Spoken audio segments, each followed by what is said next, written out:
जी अस्सलाम वालेकुम वीरो ਅਸੀਂ ਅੱਜ ਸੁਲੇਮਾਨ ਕੀ ਪਹੁੰਚੇ ਹਾਂ ਔਰ ਭਾਈ ਵਰੀ ਆਏ ਨੇ ਇੱਥੇ ਮੌਜੂਦ ਜੀ। ਤੁਸੀਂ ਵੇਖ ਸਕਦੇ ਹੋ ਇਹਨਾਂ ਵਿਚਾਰਿਆਂ ਨੂੰ ਅੱਗੇ ਨਹੀਂ ਜਾਣ ਦਿੱਤਾ ਜਾ ਰਿਹਾ, ਹਾਲਾਂਕਿ ਜਿਵੇਂ ਦੀ ਤਿਆਰੀ ਕਰਕੇ ਆਏ ਨੇ ਤੁਸੀਂ ਵੇਖ ਸਕਦੇ ਹੋ। ਅੱਛਾ ਵੀਰ ਜੀ, ਤੁਹਾਨੂੰ ਕਿਉਂ ਨਹੀਂ ਅੱਗੇ ਜਾਣ ਦੇ ਰਹੇ? ਤੁਸੀਂ ਤਾਂ ਬੜੀ ਤਿਆਰੀ ਕਰਕੇ ਆਏ ਹੋ ਤੇ ਤੁਸੀਂ ਤੁਹਾਡਾ ਅੱਗੇ ਜਾਣਾ ਬਣਦਾ ਯਾਰ, ਤੁਸੀਂ ਡਿਜ਼ਰਵ ਕਰਦੇ ਹੋ। क्यों नहीं जान दिता जा रहा आगे? बहावलनगर से आए थे। बहावलनगर आए हो? बहावलनगर से आए हैं तो कहते हैं आगे रश बहुत है, डंडे मार रहे हैं, वापस भेज रहे हैं। 3 दफ़ा वापस आ चुके हैं। डंडे थानू मार रहे हैं तो वापस भेज रहे हैं यार। तुसी ते डिजर्व करते हो कि थानू अगे जान दिता जाए।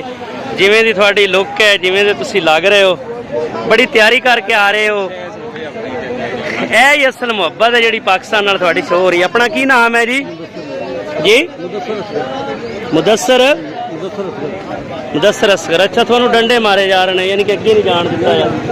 नहीं यार, ए वेखो ना, इतने हजूम दे विचों असीं हैड सुलेमान की मौजूद है।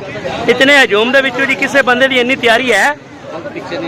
गलत नहीं, मैं कहनी किसी दी तैयारी है। तैयारी बिल्कुल ठीक है, लेकिन नहीं पिक्चर लाने के डंडे मारे जा रहे हैं।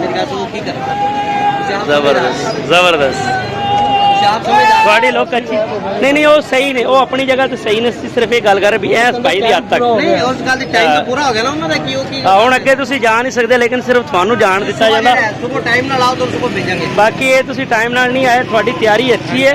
ਅਸੀਂ ਇਹ ਕਹਿ ਰਹੇ ਹਾਂ ਕਿ ਉਹ ਸਹੀ ਕਰ ਰਹੇ ਨੇ, ਨਹੀਂ ਜਾਣ ਦੇ ਰਹੇ, ਲੇਕਿਨ ਇਹਨਾਂ ਨੂੰ ਥੋੜਾ ਜਿਹਾ ਹੈ ਓਬਲਾਈਜ ਕਰ ਦਿੰਦੇ, ਕਿਉਂਕਿ ਇਹਨਾਂ ਦੀ ਜ਼ਰਾ ਲੁੱਕ ਸ਼ੁਕ ਵੇਖੋ ਜੀ। ਕੀ ਬਾਤ।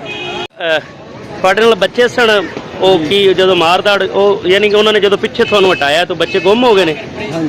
ਯਾਰ ਇਹ ਤਾਂ ਭਾਈ ਨਾਲ ਬਹੁਤ ਬੁਰਾ ਹੋਇਆ ਯਾਰ। ਛੋਟੇ ਛੋਟੇ ਬੱਚੇ ਸੁਣੋ ਵੀ ਗੁੰਮ ਹੋ ਗਏ ਹੈ ਜੀ। ਚਲੋ ਉਹਨਾਂ ਨੂੰ ਲੱਭੋ, ਤੁਸੀਂ ਉਹਨਾਂ ਨੂੰ ਕਹੋ ਨਾ, ਰਿਕੁਐਸਟ ਕਰੋ ਵੀ ਬੱਚੇ ਹੈਗੇ ਸੁਣ ਮੇਰੇ ਨਾਲ ਹੈ, ਉਹਨਾਂ ਨੂੰ ਤਾਂ ਲੱਭੋ, ਬੱਚਿਆਂ ਨੂੰ ਲੱਭੋ, ਜਲਦੀ ਜਾਓ।